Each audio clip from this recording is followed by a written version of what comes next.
Si Ethan C. ay ipinanganak sa isang marangyang buhay na halos lahat ng tao ay pinapangarap lamang. Ang kanilang bahay ay isa sa pinakamalaki at pinakakamangha-mangha sa kanilang subdivision. Puno ng mga mamahaling kagamitan, malalaking bintana at mga silid na halos hindi na nagagamit. Sa kabila ng lahat ng ito, hindi naging masaya si Ethan sa kanyang kabataan. Sa kadahilan ng hindi siya palagi nakakasama ng kanyang mga magulang. Ang kanyang ama na si Mr. Housey ay isang respetadong negosyante at CEO ng isang malaking kumpanya na kilala sa kanilang mga produktong teknolohikal mapa sa loob man ng Pilipinas o sa ibang bansa. Si Mr. C ay isang masipag at matalinong tao. Ngunit sa dami ng responsibilidad na kanyang hinaharap, halos wala na siyang oras para sa pamilya. Madalas siyang makita ni Ethan sa mga hapunan, ngunit bihirang magtagal ang kanilang usapan. Ethan, kamusta ang eskwela? Palaging tanong ng ama sa tuwing magkakasabay sila ng hapunan. Ngunit ang kasunod ay ang pagtingin nito sa kanyang telepono upang mag-reply sa isang importante at hindi may ipagpalibang mensahe. Sa kabilang banda, ang ina ni Ethan na si Dr. Maria C. ay isang tanyag na doktor na nagtatrabaho sa ibang bansa. Isa siyang Pinay na nakilala ang ama ni Ethan noong nag-aaral pa ang dalaga sa Maynila. Palaging abala si Dr. Maria sa pag-aalaga ng mga pasyente sa ospital. Ang mga tawag mula sa kanya ay bihira, at kung meron man, kadalasan ay mabilis at puno ng paalala. Ethan, alagaan mo ang sarili mo. Huwag mong kalimutang kumain ng maayos. Ang madalas na bilin ng ina niya bago magpaalam. Lumaki si Ethan na may kaalaman sa pagmamahal ng kanyang mga magulang. Ngunit naramdaman niyang kulang pa rin ito. Sa halip, ang mga katulong ng kanilang bahay na sina Manang Lita at Mang Andoy ang naging kanyang mga tunay na magulang. Sila ang nagpalaki kay Ethan, nag-alaga sa kanya at nagturo ng mga simpleng aral sa buhay. Si Manang Lita, isang may edad na babae na may maalab na puso, ang nagturo sa kanya ng halaga ng pagtsatsaga at pagsusumikap. Ethan, hindi lahat ng bagay ay mabibili ng pera. Madalas niyang paalala. Kailangan mo ring paghirapan ang respeto ng ibang tao. Samantala, si Mang Andoy, isang masipag na tauhan ng bahay na nagmula sa probinsya, ang nagturo kay Ethan ng pagiging independent. Huwag mong asahan ang ibang tao sa lahat ng bagay. Kung kaya mo, gawin mo. Sabi nito habang tinuturuan si Ethan kung paano magbukas ng sariling dilatang pagkain noong bata pa siya. Dahil sa mga aral na ito, lumaki si Ethan na may tamang pag-uugali. Hindi siya naging spoiled tulad ng inaasahan ng karamihan sa mga batang mayayaman. Sa halip, natutunan niya pahalagahan ng pera at mga bagay na meron siya. Bagamat sanay siya sa marangyang pamumuhay, si Ethan ay madalas makitang simple ang pananamit at kilos. Hindi mo aakalain na siya ang nag-iisang anak ng isang CEO, lalo na't namana niya ang kayumanging balat ng kanyang lolo sa ina. Hindi ito napansin ng maraming tao at madalas siyang hindi mapansin ng mga nakakasalumuha ng kanyang ama. Sa kabila ng lahat, masaya si Ethan sa kung ano ang meron siya. Mahal niya ang kanyang mga magulang kahit na palaging wala ang mga ito. At higit sa lahat, nagpapasalamat siya sa mga aral at pagmamahal na natanggap niya mula kina Manang Lita at Mang Andoy na naging tunay niyang gabay sa buhay.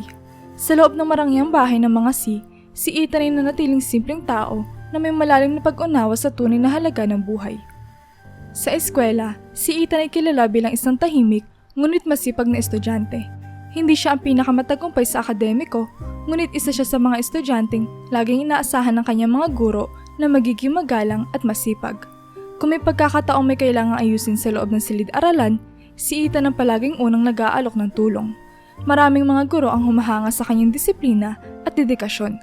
Bagamat alam nilang hindi siya kabilang sa mga estudyanteng palaging nasa tuktok ng klase. Ngunit sa kabila ng kanyang pagiging mabuting estudyante, hindi naging madali para kay Ethan na makipag-ugnayan sa karamihan ng kanyang mga kaklase. Sa isang pribadong paaralan kung saan siya nag-aaral, halos lahat ng kanyang mga kaklase ay lumaki sa yaman at nagugumon sa mga bagong laro, gadget at mamahaling gamit. Panay ang usapan ng mga ito tungkol sa mga bago nilang laruan, sapatos o ang pinakabagong telepono na binili ng kanilang mga magulang. Para kay Ethan, ang mga ganitong pag-uusap ay walang kabuluhan at sa halip, pinili niya mag-focus sa kanyang pag-aaral. Madalas niyang maalala ang mga kwento ni Manang Lita at Mang Andoy tungkol sa mga batang mahihirap na walang pagkakataong makapag-aral at kung gaano kaswerte si Ethan na nabigyan ng ganitong oportunidad. Ethan, ang edukasyon ay hindi kayamanan na pwedeng manakaw. Laging paalala ni Manang Lita sa tuwing nag-aaral sila ng kanyang asignatura. Ito ang magiging pundasyon ng iyong kinabukasan. Wag na wag mong sasayangin. Ang mga aral na ito ay nagtulong kay Ethan na magsikap at manatiling tapat sa kanyang mga prinsipyo. Hindi siya nagpadala sa impluwensya ng kanyang mga kaklase. At bagamat minsan ay nararamdaman niya ang lungkot dahil sa pagiging iba sa kanila, pinili niya yakapin ang simpleng pamumuhay na itinuro sa kanya. Para kay Ethan, mas mahalaga ang kanyang mga pangarap at ang pag-asa ng isang magandang kinabukasan kaysa sa mga material na bagay na pansamantala lamang. Dumating ang family week sa school ni Ethan. Isang okasyon na inaasahan ng maraming estudyante, ngunit hindi para sa kanya. Bagamat alam niyang walang malaking posibilidad na sumama ang kanyang ama, hindi niya maiwasang magtanong sa ama kung maaari ba itong dumalo sa mga palaro. Isang gabi bago ang okasyon, nilakasan ni Ethan ang kanyang loob at lumapit sa ama, naabala sa pagbabasa ng mga dokumento sa kanyang opisina. Papa, mahinang tawag ni Ethan habang nakatayo sa pintuan. Lumingon ang kanyang ama, bahagyang nagtaka ngunit ngumiti. Ano iyon anak? May family week po sa school bukas. Baka pwede po kayong sumama. Puno ng pag-asa ang tinig ni Ethan, ngunit nakita niyang bahagyang nagbago ang ekspresyon ng ama. Ethan, malumanay na simula ni Mr. C. Alam mong maraming ginagawa si Papa. Pasensya na anak, pero hindi talaga ako makakapunta. Sumandal siya pabalik sa kanyang upuan at nagpatuloy. Pero ganito na lang, kung ano man ang mga award o prize na makukuha sa mga laro, sabihin mo sa akin at bibilhin ko para sa'yo. Ano, ayos ba? Walang magawa si Ethan kundi tanggapin ang sitwasyon. Opo Papa, salamat po. Mahina niyang tugon bago dahan-dahang lumabas ng opisina. Kinabukasan, habang ang iba ay masaya nakikipaglaro kasama ang kanilang mga magulang, si Ethan ay nanonood lamang mula sa gilid. Kitang-kita niya ang kasiyahan sa mukha ng kanyang mga kaklase habang kasama ang kanilang mga pamilya. Sa kabila ng kanyang pangungulila, pilit niyang itinatago ang lungkot sa kanyang mukha. Ngunit hindi ito nakaligtas kina Mang Andoy at Manang Lita na piniling sumama sa eskwelahan para suportahan si Ethan. Lumapit sila sa kanya. Dala ang kanilang mga matatamis ng ngiti. Ethan, gusto mo bang sumali sa mga laro? Tanong ni Manang Lita na puno ng malasakit. Napatango si Ethan at agad na nagsabi si Mang Andoy. Sige, sumali tayo. Kami ang magiging pamilya mo ngayon. Isa sa mga laro ay ang sack race, kung saan kailangan magkasya ang mga binti ng 3 miyembro ng pamilya sa isang sako at magtulungan tumalon papunta sa finish line. Nagkaroon ng sigla si Ethan habang isinasakatuparan nila ang plano. Bagamat hindi na ganoon kaliksi si Mang Andoy at Manang Lita, nagtulungan sila para makalapit sa kanilang mga kalaban. Tawa ng tawa si Ethan habang nahihirapan silang sabayan ang bilis ng ibang pamilya. Nang matapos ang laro, kahit hindi sila nanalo, ramdam ni Ethan ang kasiyahan sa puso niya. Masayang tumawa si Mang Andoy. Hindi man tayo nanalo Ethan, pero nag-enjoy tayo, di ba? Oo nga po Mang Andoy, masaya po ako. Sagot ni Ethan, sabay ngiti kay Manang Lita at Mang Andoy. Sa mga sandaling iyon, naramdaman ni Ethan na hindi siya nag-iisa. Pagkatapos ng maraming taon ng pagtitiis at pagsusumikap, nakapagtapos din si Ethan sa elementarya. Sa wakas ay matatapos na rin ang mga araw ng pangungutya mula sa kanyang mga kaklase. Ngunit sa halip na magpatuloy sa isang pribadong paaralan para sa high school, tulad ng inaasahan ng marami, pinili ni Ethan ang isang kakaibang landas, ang mag-aral sa isang pampublikong paaralan. Hindi naging madali ang desisyong ito para kay Ethan, lalo na't alam niyang maraming tanong ang dadalhin nito sa kanyang ama. Isang gabi, matapos ang hapunan, nilakasan ni Ethan ang loob na kausapin ng kanyang ama tungkol dito. Papa, gusto ko pong mag-aral sa public high school. Diretsong sabi ni Ethan na hindi magawang paligoy-ligoy pa. Natigilan si Mr. C at agad na nagtaas ng kilay. Bakit naman Ethan? May kakayahan tayo magpaaral sa pinakamagandang eskwelahan. Bakit mo pipiliin ng isang pampublikong paaralan? Tanong niya, puno ng pag-aalala at pagtataka. Papa, gusto ko pong maranasan ang buhay ng isang ordinaryong tao. Tulad ng mga ikinukwento ni Manang Lita at Mang Andoy. Gusto ko matuto at makipag-ugnayan sa mga taong hindi nakadepende sa kayamanan. Paliwanag ni Ethan, pilit na ipinapaliwanag ang kanyang nararamdaman. Ngunit tumanggi pa rin si Mr. C. Ethan, hindi mo na kailangan pang danasin yon. Kaya nga tayo nagsisikap para mabigyan ka ng maginhawang buhay. Noong una, tila hindi matitinag si Mr. C sa kanyang desisyon. Ngunit nang dumating ang ina ni Ethan, si Maria, nagkaroon ng bagong perspektibo ang usapan. Tumango si Maria matapos marinig ang kanilang pag-uusap. How? Hayaan mo matutunan ni Ethan ang mga bagay na natutunan ko rin noon. Nais niyang lumaki na may pag-unawa sa buhay na hindi umaasa sa pera. Malaking bagay iyon para sa kanya. Tahimik na pinag-isipan ni Mr. C ang sinabi ni Maria. Alam niyang galing sa hirap ang kanyang asawa at batid niyang tama ito. Marami pang matututunan si Ethan sa labas ng kanilang marangyang buhay. Nang makita niya ang determinasyon sa mga mata ng kanyang anak na pabuntong hininga si Mr. C. Sige Ethan, kung iyan ang nais mo, susuportahan kita. Pero tandaan mo anak, palaging bukas ang pintuan ng pribadong paaralan kung sakaling magbago ang isip mo.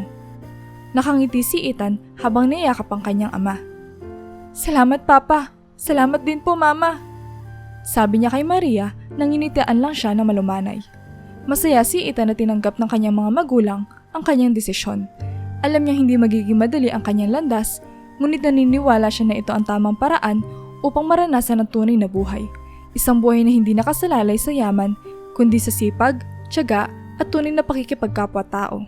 Noong bakasyon, bago magpatuloy sa high school si Ethan, naramdaman niya ang tunay na saya na kasama ang kanyang ina.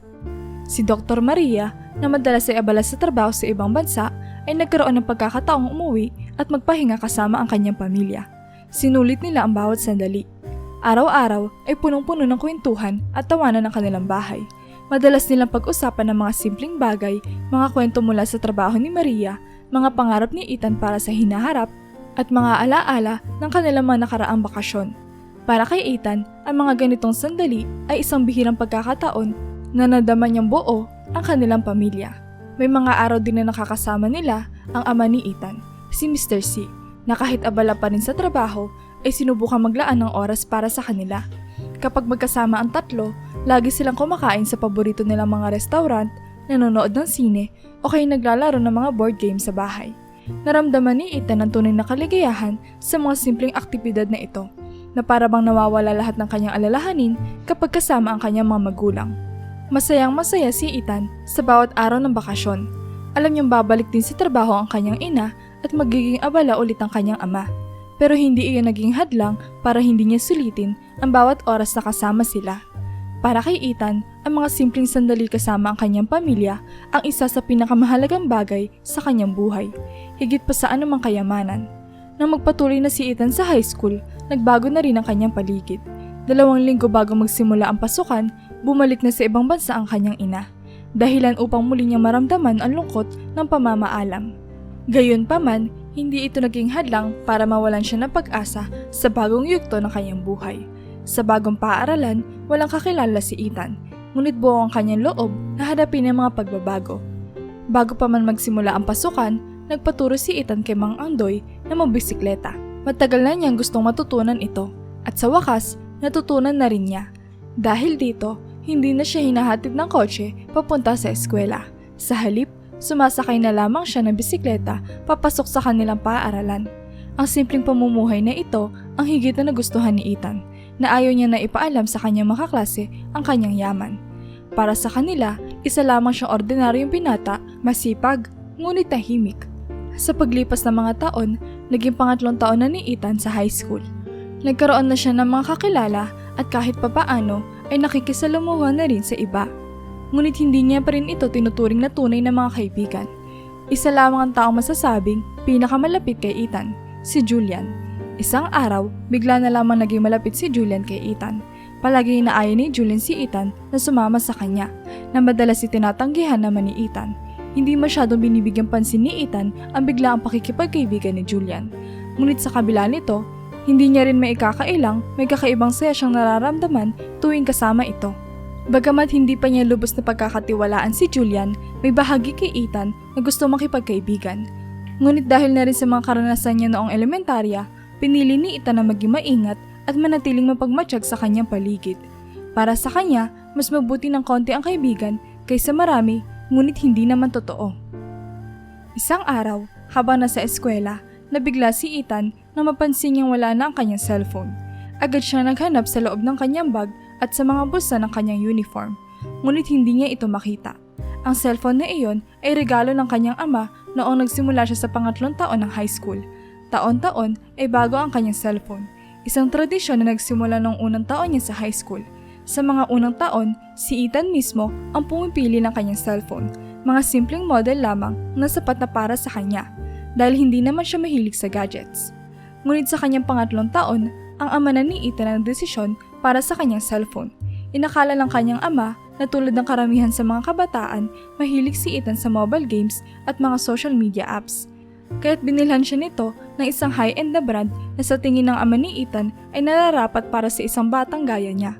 Ang hindi alam ni Ethan, ang halaga ng cellphone na iyon ay lampas 70,000 piso. Isang halaga na para sa kanya ay hindi kapanipaniwala, lalo na't hindi siya pamilyar sa mga mamahaling brand. Hindi niya alam na ang simpleng pagkawala ng cellphone na iyon ay magdudulot ng malaking kaba at takot sa kanya. Iniisip niya kung paano niya maipapaliwanag sa kanyang ama ang pangyayari.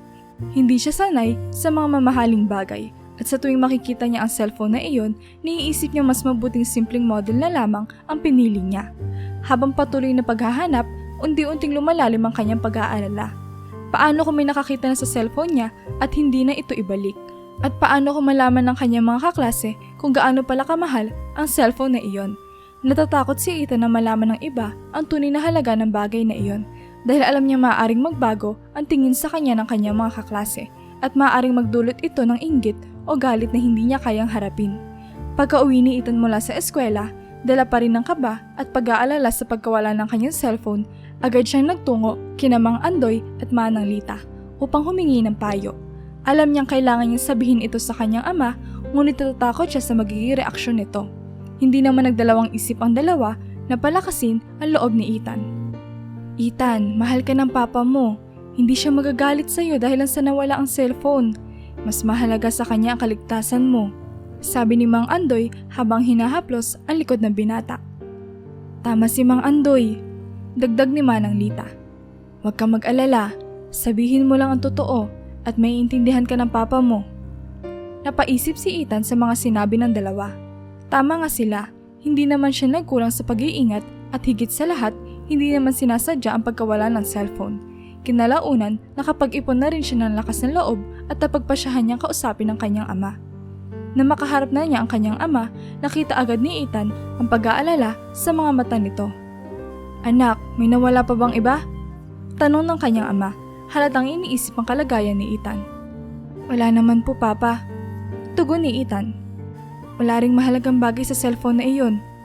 Napabuntong hininga ang kanyang ama na tila nabawasan ang bigat na kanyang nararamdaman. Sige, bumili na lang tayo ng bagong cellphone para hindi ka mahirapan. Pero ipapahanap ko pa rin ang nawala mong cellphone. Madaling itrace yan dahil sa brand nito. Sabi ng ama ni Ethan, pinapakita ang kanyang suporta. Nagpasalamat si Ethan at nagawang sabihin sa kanyang ama na siya na ang pipili ng bagong cellphone. Papa, ako na lang po yung bibili at pipili ng bagong cellphone. Hindi ko naman po kailangan na masyadong high-end na cellphone. Sabi niya, na nagpapakita ng kanyang kagustuhan na maging simple sa kabila ng yaman na meron sila.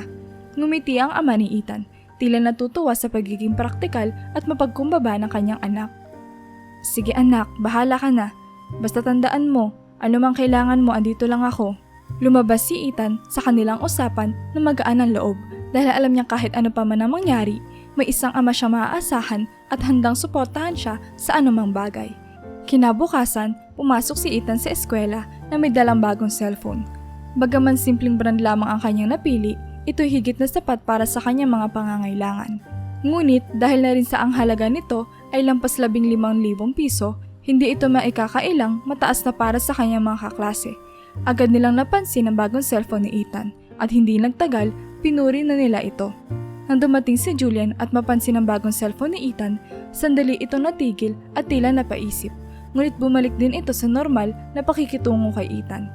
Uy, bagong cellphone na! Biro ni Julian, sabay kindat kay Ethan. Tinawanan lamang ni Ethan ang biro ng kanyang kaibigan. Alam niyang ganun talaga si Julian, palabiro at laging masigla. Habang nasa cafeteria sila, bigla siyang nilapitan ni Julian na may dalang tray ng pagkain. Ethan, ililibre na kita ngayon, sabi ni Julian na may ngiti sa muka. Nagtaka si Ethan at tinanong, Bakit naman? Anong okasyon? Sandaling nauutal si Julian bago sumagot. Kauwi lang kasi ni Papa mula sa biyahe niya. Seaman kasi siya, kaya may malaking allowance ako ngayon. Naramdaman ni Ethan ang kasiyahan ni Julian sa kwento nito tungkol sa kanyang ama. Kahit na medyo nagtataka siya sa pagkautal ni Julian kanina, hindi na niya ito pinansin. Sa halip, ngumiti siya at tumango. Salamat Julian, mukhang espesyal na araw nga ito para sa'yo. Ngumiti rin si Julian at tila nabunutan ng tinik, sabay sabing, Oo, espesyal na espesyal. Kaya sige na, kain na tayo. Pagka-uwi ni Ethan, tinawag siya ng kanyang ama para mag-usap. Ethan, natuntunan namin ang cellphone mo. Sabi ng kanyang ama habang inaayos sa mga dokumento sa kanyang mesa. Nagulat si Ethan, hindi inakala na matutuntun pa ito. Talaga po Papa? Saan po nakita? Nalaman namin na ibinenta ito sa isang sanglaan. Sagot ng ama niya. Ang halaga ay 60,000 pesos. Ang may-ari ng sanglaan ay nagsabing may resibo na nagpapakita ng pangalan ng nagbenta. Sandaling natigil ang ama ni Ethan bago nagpatuloy. At ang sabi doon ay Julian daw ang pangalan nito. Nanlaki ang mga mata ni Ethan. Hindi siya makapaniwala.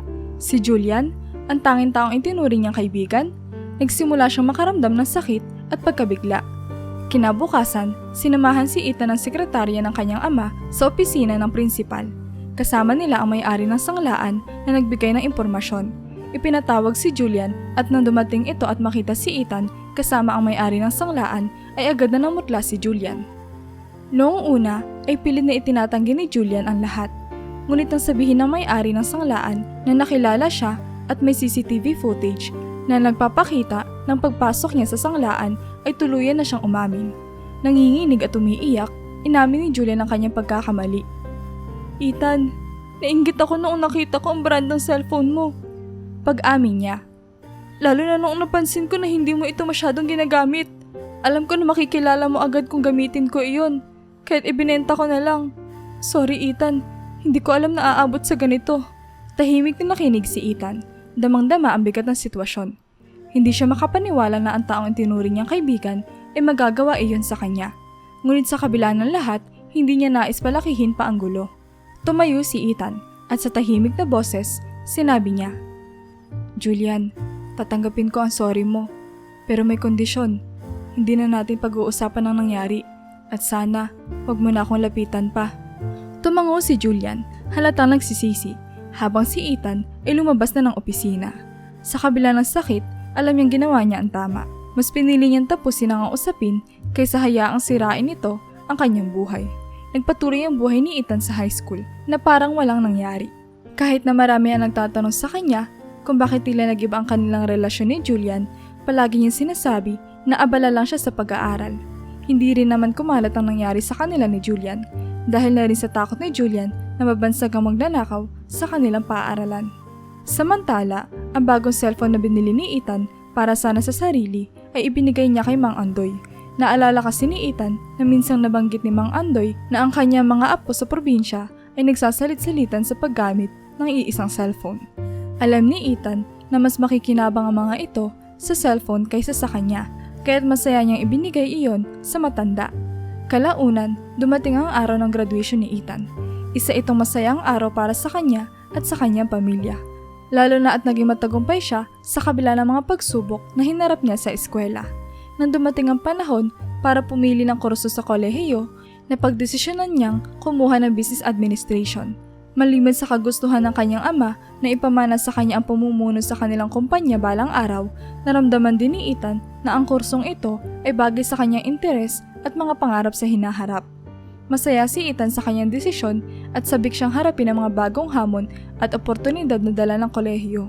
Alam niyang marami pa siyang matututunan at magiging handa na siyang sundan ang yapak ng kanyang ama habang isinusulong ang sarili niyang mga adhikain.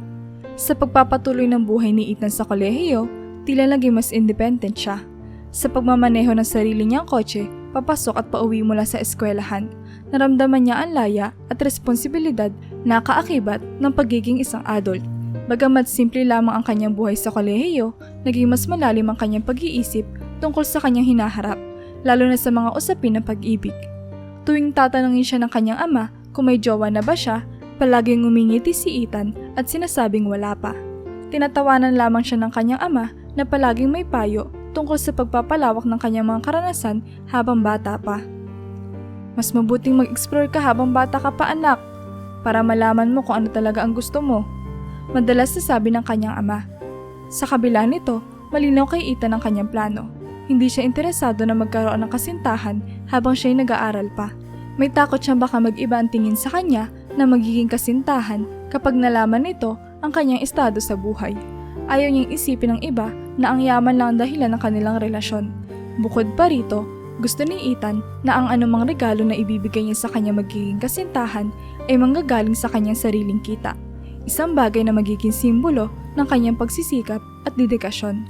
Kaya't sa tuwing tinatawagan niya ang kanyang ina para mag-update, sinasabi niya na masaya siya sa kanyang kasalukuyang sitwasyon. Alam niyang tama ang kanyang desisyon na mag-focus muna sa pag-aaral at pagsasarili.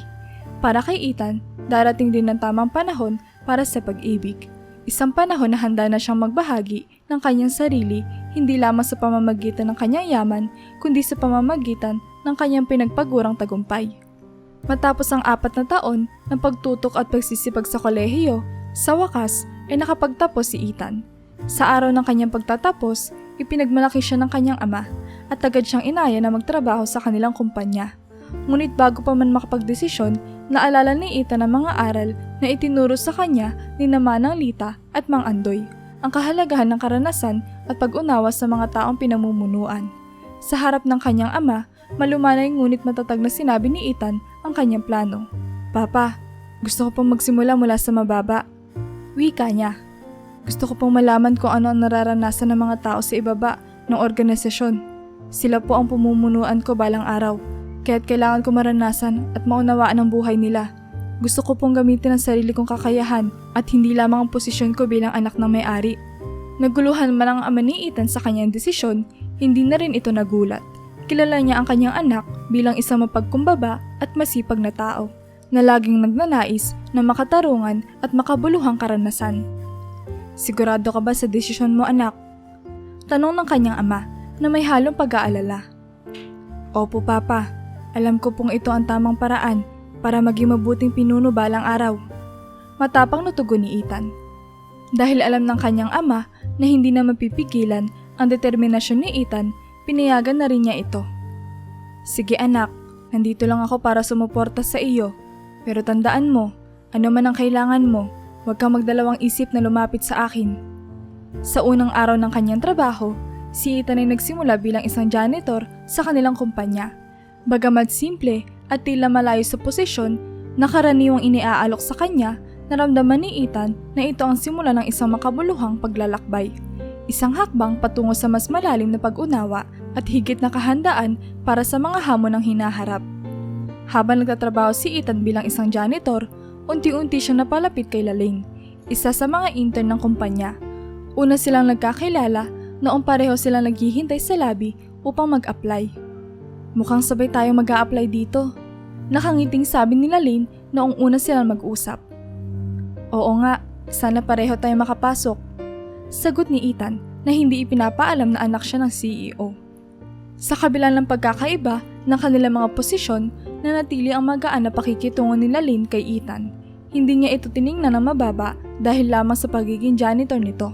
Isang araw, habang naglilinis si Ethan sa lobby, nakita siya ni Lalaine. Ethan, kamusta ka na? Mukhang busy ka ah. Bati ni Lalaine habang papasok sa opisina. Ngumiti si Ethan at tumango. Ayos naman Lalaine, medyo busy nga, pero nag-e-enjoy naman ako. That's good to hear. Basta wag mong pababayaan ang sarili mo ha. Mahirap magkasakit. Paalala ni Lalaine bago siya magpatuloy sa kanyang trabaho. Habang naglilibot si Ethan sa buong kumpanya, marami siyang napapakinggang mga hinaing ng mga empleyado. Isang araw, narinig niya ang dalawang trabahador na nag-uusap sa isang banyo. Grabe, ang tagal ng sira ng gripo dito. Hirap tuloy maghugas. Reklamo ng isa. Kinagabihan, sinabi ni Ethan sa kanyang ama ang problema. Papa, may narinig po akong sira na gripo sa isang banyo. Baka pwedeng ipaayos na po natin. Suhestyon niya. Agad na inaksyon na ng kanyang ama ang problema. At kinabukasan, napansin ni Ethan na maayos na ang gripo. Sa isa pang pagkakataon, narinig naman niya ang reklamo ng ilang empleyado tungkol sa sobrang liwanag ng ilaw sa isang floor. Hindi ako makapag-focus, masyadong maliwanag, sakit sa mata. Reklamo ng isang empleyado sa kanyang kaibigan. Muling sinolusyonan ni Ethan ang problema. Kinausap niya ang maintenance team at pinabago ang ilaw upang maging mas komportable ang mga empleyado. Sa kabila ng mga simpleng problema na ito, natutuwa si Ethan na kahit sa kanyang maliliit na paraan, nakakatulong siya sa kumpanya. Hindi man niya ipinapaalam sa iba ang kanyang tunay na katauhan, patuloy siya nagsusumikap na maging bahagi ng pagbabago para sa ikabubuti ng lahat. Ganito ang naging takbo ng unang buwan ni Ethan bilang isang janitor. Tahimik, ngunit makabuluhan ang kanyang mga kontribusyon sa kumpanya. Habang naglilinis si Ethan sa isang hallway ng kumpanya, nakarinig siya ng dalawang empleyado na nag-uusap sa gilid. Hindi sana siya makikinig, ngunit nang marinig niya ang pangalan nila Lane, napatigil siya. "Bro, umamin ka na kasi sa crush mo. Wala namang masama doon." Biro ng isang empleyado na bahagyang tumatawa. "Ang hirap kaya? Sila Lane yun pare. Ano naman ang ipagmamalaki ko sa kanya?" Tugon ng isa, halatang nahihiya. Natuwa si Ethan sa narinig at napaisip. Hindi niya inaasahan na may magkakagusto kay Lane at napangiti siya habang naglilinis. Kaklose na rin kasi ng binata ang dalaga, kung kaya't masaya siya na may humahangang ibang tao rito. Matapos ang usapan ng dalawang empleyado, bumalik si Ethan sa kanyang gawain. Ngunit ngayon ay may kakaibang saya sa kanyang damdamin. Sa mga sumunod na araw, patuloy na nakikinig si Ethan sa mga pag-uusap ng mga empleyado habang palihim niyang sinusolusyonan ang mga problema sa kumpanya. Patuloy din silang naging mas malapit nila Lane. Madalas siyang inaayon nila Lane tuwing break time upang magkwentuhan. Isang araw, habang nagkakape sila sa cafeteria, nagsimula silang mag-usap tungkol sa kanilang mga pamilya. "Ethan, panganay ka ba?" Tanong nila Lane habang humihigop ng kanyang kape. "Hindi, ako lang ang anak ng mga magulang ko." Sagot ni Ethan, bahagyang nag-aalangan dahil hindi siya sanay magbahagi ng impormasyon tungkol sa kanyang pamilya. "Ah, kaya pala," sabi nila Lane, ngumingiti. "Ako kasi ang panganay sa aming tatlo. Kailangan ko talaga magsipag sa trabaho kasi inaasahan ako ng pamilya ko. Na-stroke ang papa ko nung college pa ako, kaya't ako ang tumutulong sa mama ko para mapalaki ang mga kapatid ko." Tumango si Ethan, nakikinig na mabuti. "Ang bigat ng responsibilidad mo, Lane. Pero napakabuti mo. Ginagawa mo lahat para sa pamilya mo." "Oo nga, pero okay lang. Mahal ko ang pamilya ko at gagawin ko lahat para sa kanila. Alam mo, Ethan, isa sa mga dahilan kung bakit masaya ako dito sa kumpanya ay dahil sa mga simpleng bagay na nagbibigay saya sa akin. Tulad ng pakikipag-usap sa'yo." Nag-init ang mukha ni Ethan sa sinabi nila Lane. "Salamat, Lane. Masaya rin ako magkasama tayo dito." Napangiti sila Lane at patuloy silang nagkwentuhan. Sa mga ganitong pagkakataon, nararamdaman ni Ethan na unti-unti na siyang nagiging bahagi ng buhay nila Lane. Isang bagay na hindi niya inaasahan ngunit labis ang pinapahalagahan. Sa paglipas ng mga buwan, naging malapit na magkaibigan sina Ethan at Lane. Madalas silang nag-uusap tuwing break time at tila hindi napapansin ang oras kapag magkasama. Ngunit sa kabila ng kanilang pagkakaibigan, may isang taong hindi natutuwa sa kanilang pagiging malapit. Si Juan. Si Juan ay isa sa mga empleyado ng kumpanya na nasa mid-20s. May matikas na pangangatawan at laging maayos ang bihis. Kilala siya sa opisina bilang masipag at laging on time sa trabaho. Ngunit may ilang nagsasabing may kayabangan din siya. Sa una pa lang, kinahuhumalingan na ni Juan sila Lane. Ipinahayag niya sa isang kaibigan na may gusto siya sa dalaga. Ngunit tila napansin niya nagiging mas malapit ito sa isang janitor, si Ethan. Isang araw, habang naglalakad si Ethan sa pasilyo, napansin niya nakatingin sa kanya si Juan. Isang masamang tingin na parang nagsusukat. Hindi ito binigyang pansin ni Ethan, ngunit hindi ito nakaligtas kay Juan, na lalong napuno ng selos. "Anong meron kay Ethan at lagi siyang kasama nila Lane?" Bulong ni Juan sa sarili habang patuloy na minamasdan ang binata. "Janitor lang siya, pero parang ang lapit niya kay Lane. Hindi kaya nililigawan niya ito?" Sa mga araw na sumunod, lalo pang tumindi ang galit ni Juan kay Ethan. Tuwing magkakasalubong sila sa pasilyo, hindi niya maiwasang bigyan si Ethan ng masamang tingin. "Hoy, janitor!" Minsan ay pasimpleng sabi ni Juan na magkasalubong sila. "Mukhang masipag ka. Sana naman maayos mong ginagawa ang trabaho mo." Hindi naman nagpatinag si Ethan at ngumiti lang kay Juan. "Opo, ayos lang naman. Salamat sa pag-alala. Ngunit ang ngiting iyon ay lalong nagpasiklab ng galit kay Juan. Hindi lang sa mga tingin natapos ang selos ni Juan. Madalas niyang sinasadya na magkalat sa mga lugar kung saan naglilinis si Ethan. Tingnan natin kung hanggang saan ang sipag mo. Bulong ni Juan sa sarili habang sinasadya niyang iwan ang mga kalat sa pantry at sa conference room. Kapag may naiispatan siyang dumi o kalat, hindi niya ito tinatanggal. Bagkus ay lalo pa niyang pinaparami. Hindi nagtagal, napansin ni Ethan na tila dumadami ang kanyang trabaho. Bakit parang mas madalas na madumi ang conference room? Tanong ni Ethan sa sarili habang nililinis ang mga kalat na iniwan ni Juan. Ngunit sa kabila ng lahat, hindi siya nagreklamo. Sinikap pa rin niyang gawin ang kanyang trabaho na maayos tulad ng itinuro sa kanya ni Manang Lita at Mang Andoy. Sa kabila ng mga pasimpleng paninira ni Juan, patuloy pa rin ang pagkakaibigan nina Ethan at Lalaine. Hindi man alam ni Ethan ang dahilan ng galit ni Juan, nararamdaman niya may kakaibang tensyon tuwing magkasalubong sila. Ngunit sa halip na patulan, mas pinili niya manatiling kalmado at gawin ang kanyang trabaho ng may dignidad. Sa kasamaang palad, ang hindi pagpansin ni Ethan sa mga ginagawa ni Juan ay lalo lamang nagpataas ng galit nito. Hindi na nito kinaya ang kanyang selos at sama ng loob, kahit kinausap niya ang ilan sa kanyang mga kaibigan sa kumpanya upang tumulong sa pagpapahirap kay Ethan. Pare, kailangan ko ng tulong nyo, sabi ni Juan isang tanghali habang kumakain sila sa cafeteria. Yung janitor na si Ethan, kailangan niya maturuan ng leksyon. Napatingin ang isa sa kanyang mga kaibigan, si Marco, at nagtanong. Bakit naman? Anong ginawa niya? Basta, hindi ko gusto ang pakikitungo niya kay Lalaine at saka parang ang yabang pa ng dating kahit janitor lang siya. Sagot ni Juan na halatang nagpipigil ng galit. Aba, mukhang dapat nga talagang bigyan ng leksyon yan. Tugon ni Marco, sabay tingin sa iba nilang mga kaibigan na tumango rin bilang pagsang-ayon. Nagsimula ang kanilang plano kinabukasan. Harap-harapan nilang inaasar si Ethan. Habang naglilinis si Ethan sa isang hallway, sinasadya nilang magtapon ng kalat sa sahig. Ano ba naman yan? Bakit madumi rito? Biro ni Juan, sabay tingin kay Ethan na tila nanunukso. Ayos lang ba trabaho mo, janitor? Parang hindi mo yata ginagawa ng maayos. Dagdag ni Marco, habang sinasadya pang dumihan ang lugar. Walang imik si Ethan at patuloy lamang sa kanyang trabaho. Ngunit sa loob-loob niya, ramdam niya ang bigat ng sitwasyon. Alam niya hindi siya ang may sala, ngunit hindi niya rin alam kung paano haharapin ang ganitong klaseng pambubuli. Habang naglilinis, naririnig ni Ethan ang mga tawanan ni Juan at ng kanyang mga kaibigan. Pare, ang dami mong kalat ah. Parang hindi na yata makayanan ng janitor natin. Sabi pa ng isa habang patuloy silang nagkakalat. Sa bawat araw na lumipas, lalo lamang dumadami ang ganitong klaseng pang-aasar kay Ethan. Ngunit sa kabila ng lahat, nanatili siyang kalmado at hindi nagpapadala sa kanilang mga ginagawa. Pinipilit niyang gawing maayos ang kanyang trabaho, kahit na alam niyang sinasadya siyang pahirapan ni Juan at ng kanyang grupo. Alam ni Ethan na mas mahalaga ang kanyang integridad at ang mga aral na natutunan niya mula kina Manang Lita at Mang Andoy, kaysa patulan ng walang kwentang pambubuli. Isang araw, naisipan ni Juan at ng kanyang mga kaibigan na isumbong si Ethan sa isang supervisor na mataas ang posisyon sa kumpanya.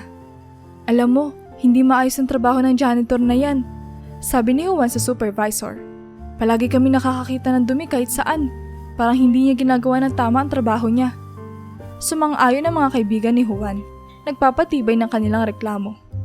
Oo nga po, dapat yata ipasasante na yan, dagdag ni Marco.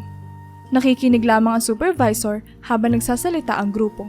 Alam niya ang tunay na pagkatao ni Ethan, ngunit hindi niya ito ipinapahalata. Alam niya na si Ethan ay ang anak ng CEO, ngunit mas pinili niyang panatilihing lihim ito para sa kapakanan ni Ethan at ng kumpanya. Matapos makinig sa mga reklamo, nagpa siya ang supervisor na magsalita. Alam niyo, sabi niya sa mahinahong boses, mas mabuti siguro na hayaan na lang natin si Ethan na gawin ang kanyang trabaho. Hindi natin kailangan magdulot ng gulo, lalo na kung walang solidong ebidensya na hindi niya ginagawa ng tama ang kanyang tungkulin. Napakunot noo si Juan, tila hindi nasiyahan sa sagot ng supervisor. Pero sir, ang dami talagang pagkukulang ni Ethan, pilit na dagdag ni Juan. Ngunit matatag ang supervisor sa kanyang desisyon. Juan, sa tingin ko ay hindi na natin kailangan palakihin pa ito. Minsan, mas mabuting hayaan na lang natin ang mga tao na gawin ang kanilang trabaho ng hindi pinapakailaman. Huwag na nating palalain ang sitwasyon. Walang nagawa sina Juan kundi tanggapin ang sinabi ng supervisor. Bagamat hindi sila nasiyahan, wala rin silang ibang magawa. Sa kabila ng kanilang plano na ipasisante si Ethan, mukhang hindi ito magtatagumpay. Sa halip na magpatuloy sa kanilang plano, napilitan silang umatras at tumahimik. Ngunit sa loob-loob ni Juan, lalo lamang tumindi ang kanyang galit at pagkadismaya. Isang araw ay nagkaroon ng event sa kumpanya nila Ethan para i-celebrate ang birthday ng kanilang Chief Marketing Officer. Sa kasagsagan ng event ng kumpanya, masayang ipinakilala nila Lynn si Ethan sa kanyang mga kaibigan. Dahil kilala na rin ni Ethan ang ilan sa mga ito at madalas siyang kinakamusta, naging madali ang pakikisalamuha niya sa grupo. Nagkaroon ng magaan na usapan at tawanan, at tila lalo pang naging malapit si Ethan kay Lynn at sa kanyang mga kaibigan. Ngunit habang masaya ang grupo, nakita ito ni Juan sa malayo. Muli, sumiklab ang galit at selos sa kanyang dibdib. Hindi niya matanggap na tila mas lalo pang lumalapit si Lynn kay Ethan. Sa kanyang pagtatampo, may naisip siyang masamang plano. Alam ni Juan na dahil matagal na ang event at nagsimula pa itong noong umaga, may ilang pagkain na siguradong napanis na. Isa na rito ang giniling na baboy na sa tansya niya ay niluto noong madaling araw pa lamang. Amoy na amoy ang panis na giniling, lalo pat may kasama itong nilagang itlog. Perpekto ito para sa kanyang plano. Pumunta si Juan sa kusina ng cafeteria at nagsandok ng giniling. Inamoy niya ito at agad niya nakumpirma na panis na nga ito. Para hindi mapansin ang amoy, tinabunan niya ang giniling na mainit na kanin at nilagyan ng adobo sa ibabaw. Pagkatapos ay dinala niya ito kay Ethan na noon ay nagpapahinga sa isang sulok. "Ethan pare, peace offering ko ito," sabi ni Juan habang inaabot ang pagkain. "Pasensya na sa mga nangyari noong nakaraan." Nagulat man si Ethan sa biglang kabaitan ni Juan, tinanggap pa rin niya ang plato. "Salamat Juan, okay na tayo."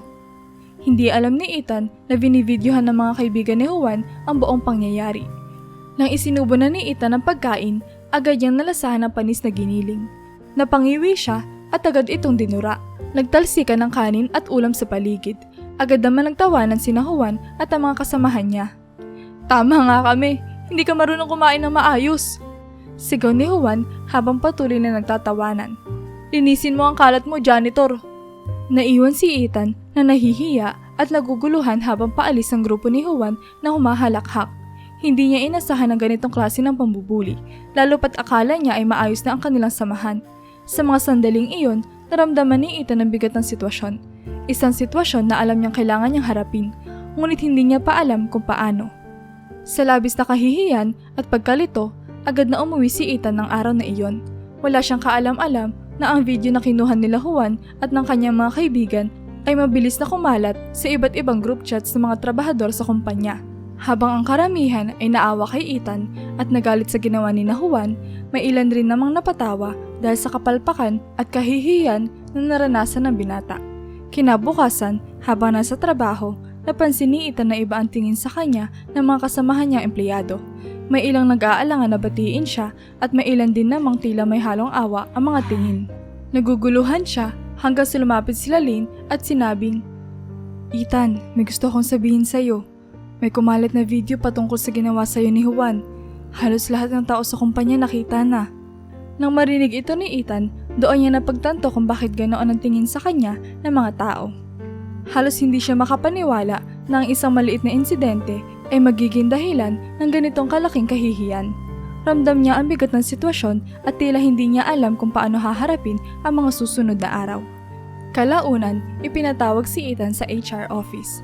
Hindi niya alam kung ano ang mangyayari. Ngunit nang dumating siya roon, nakita niya sina Juan at ang mga kaibigan nito. Nakatungo ang mga ito at halatang kinakabahan. Nag-usap sila tungkol sa nangyari at humingi ng tawad sina Juan, umaasa na mapapatawad sila ni Ethan. "Sorry na pare," sabi ni Juan, halata nagpupumilit na maging magaan ang sitwasyon. "Kung papatawarin mo kami, bibigyan kita ng 10,000, pangbawi sa nangyari." Dagdag nitong bulong kay Ethan. Nagulat si Ethan sa alok na iyon. Kitang-kita niya na inisip ni Juan na mahirap lamang siya at madali siyang mabibili ng pera. Bago pa man makasagot si Ethan, biglang bumukas ang pinto ng opisina at pumasok ang CEO, ang kanyang ama. Agad na naging tahimik ang silid. Tumayo ng tuwid sila Juan at ang kanyang mga kaibigan. Nagulat sa bigla ang pagdating ng CEO. "Sir, bakit po kayo nandito?" Tanong ni Juan na halatang hindi pa rin alam ang tunay na koneksyon ni Ethan sa kanilang boss. Matapos ang ilang saglit ng tahimik na pagtingin sa grupo, nagsalita ang CEO. Dahil sa inyong ginawa, sinasabi ko ngayon, kayo ay sisante na sa kumpanyang ito. Nagulat sina Juan at ang kanyang mga kaibigan. Ano po? Bakit? Dahil lang sa isang janitor, sisisantihin niyo kami? Galit na sabi ni Juan, hindi pa rin matanggap ang kanyang kapalaran. Ngunit sa pagkakataong iyon, sinabi ng CEO ang katotohanan. Ang janitor na tinutukoy mo ay ang anak ko, si Ethan. Nautal sina Juan at ang kanyang mga kaibigan, hindi makapaniwala sa kanilang narinig. Nang mapagtanto nila na nagsasabi ng totoo ang CEO, nagprotesta pa rin sila. Kaya mo siya kinakampihan dahil anak mo siya. Ngunit matatag ang sagot ng CEO. Hindi ko siya kinakampihan dahil anak ko siya. Kung siya ang nagkamali, si Santi rin siya. Pero sa video na kumalat, kitang-kita na kayo anong bully sa kanya. Wala lang lugar para sa ganitong klaseng asal sa kumpanyang ito. At sa mga sandaling iyon, nasisante sina Juan at ang kanyang mga kaibigan. Habang palabas sila ng opisina, hindi na sila makatingin ng diretsyo na tila ba nabalatan ng hiya at pagsisisi ang kanilang mga sarili. Samantala, si Ethan ay nanatiling tahimik, nararamdaman ang bigat ng mga nangyari. Ngunit sa kabila ng lahat, alaming ginawa ng kanyang ama ang nararapat. Matapos ang pangyayari, pinatawag si Ethan ng kanyang ama sa opisina nito. Doon ipinaabot ng CEO ang kanyang pag-aalala at galit sa nangyari. Ethan, seryosong sabi ng kanyang ama. Naiintindihan ko na gusto mong makakuha ng karanasan mula sa ibaba. Pero ang insidenteng ito ay nagpapakita sa atin ng katotohanan na ang mga nasa mababang posisyon ay madalas na minamaliit at inaabuso. Tahimik na nakinig si Ethan. Alam niyang may katwiran ang kanyang ama. Kung talagang gusto mong baguhin ang trato ng mga nasa itaas sa mga nasa ibaba, kailangan mong gawin iyon mula sa posisyon ng kapangyarihan. Hindi mo iyon magagawa habang ikaw ay nasa mababang posisyon, kung saan ikaw mismo ay minamaliit. Dagdag pa ng CEO.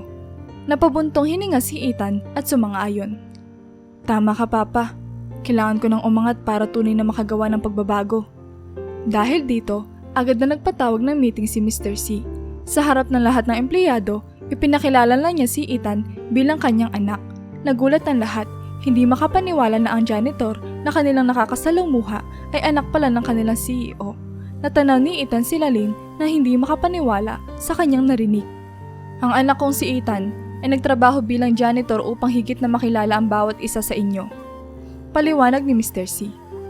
Hindi ko siya ilalagay sa posisyon na hindi niya kayang gampanan, kaya magsisimula siya bilang ordinaryong empleyado. Ngunit nais kong ipaalam sa inyo na marami sa mga problemang inyong inireklamo noon ay mabilis na naaksyonan dahil kay Ethan. Ginamit niya ang kanyang posisyon bilang janitor upang marinig ang inyong mga hinaing at solusyonan ang mga ito.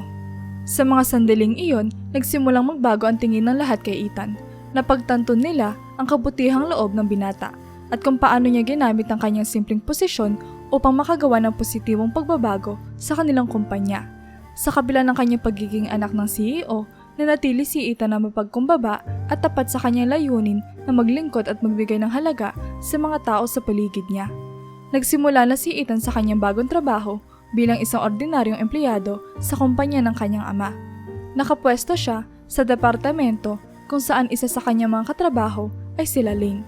Masaya si Ethan na hindi nagbago ang pakikitungan ni Lalene sa kanya matapos malaman ang kanyang tunay na pagkatao. Grabe Ethan, mayaman ka pala. Nilibre pa kita noon.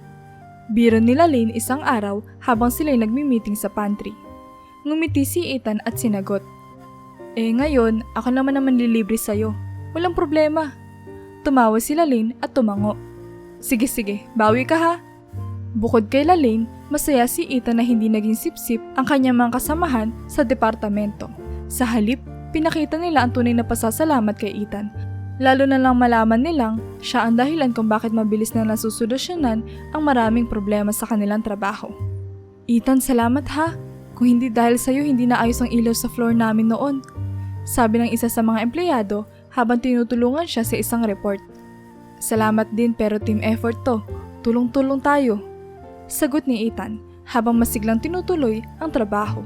Sa bawat araw na lumilipas, lalo pang gumaganda ang turing ng lahat kay Ethan. Sa bahay naman, masaya ang buhay ni Ethan. Madalas siyang pinapatawag ng kanyang ama sa opisina nito sa kanilang bahay.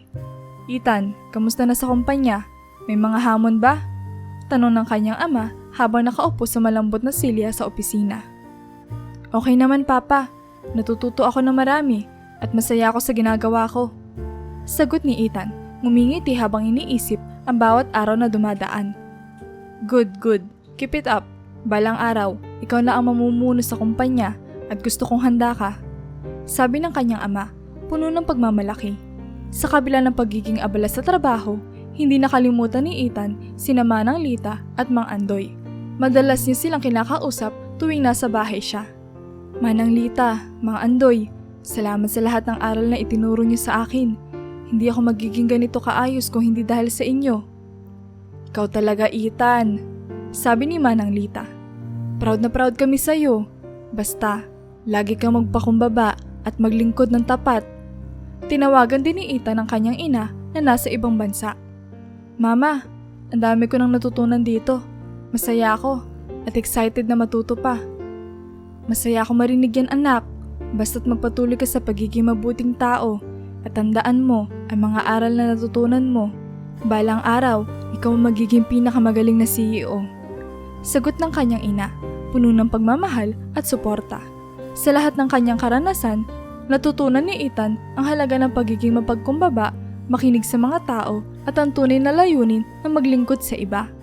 Alam niyang sa bawat araw na dumarating, mas lalo siyang naghahanda para sa responsibilidad na magpatakbo ng kanilang kumpanya balang araw.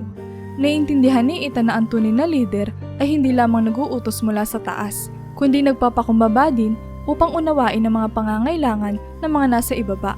Sa pamamagitan ng karanasan, pakikinig at pagmamalasakit, magiging epektibo ang pamumuno at tunay na magkakaroon ng pagbabago.